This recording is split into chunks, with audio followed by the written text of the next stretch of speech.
This video will serve as the first in a series where each entry will cover part of a larger project. The end goal will be to design and integrate the various subsystems necessary to create a small robotic car.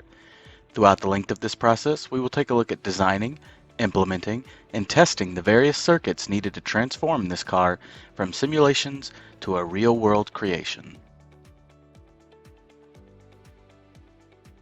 For the first part of this ongoing project, we will design the power supply for the drive motors.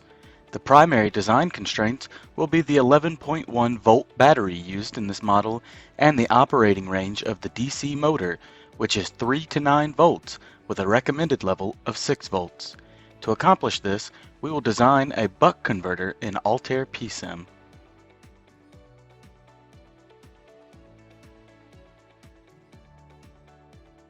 Using a device called an analog discovery kit, I was able to measure the armature resistance and inductance to be approximately 10 ohms and 1.6 millihenries respectively.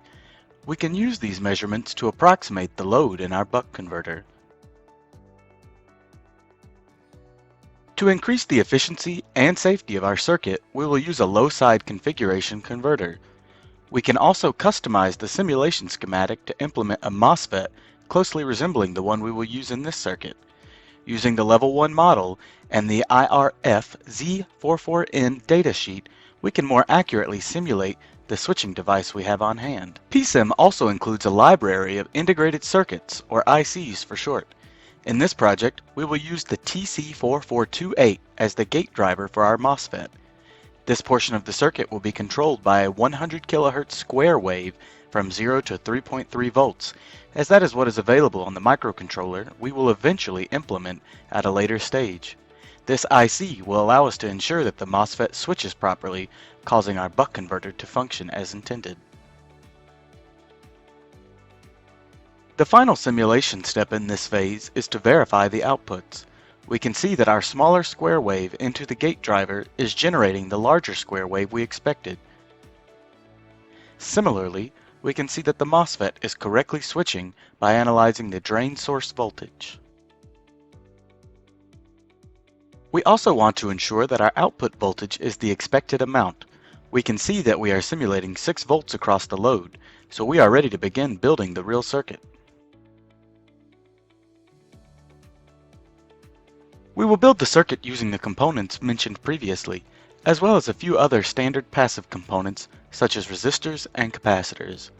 The construction will take place on a standard breadboard, allowing us to easily add, remove, or exchange circuit components.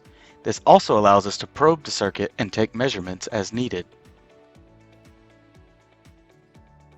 Once everything is in place, we can power the circuit with the battery and verify that the motor is receiving the correct voltage.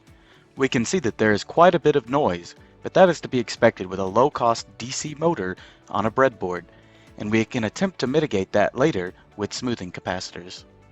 Now that we have successfully powered our DC motor, we are ready to begin considerations for next stages of this project. This will include controlling the motor speed, devising a system for steering, and integrating subsystems into one fully functional car.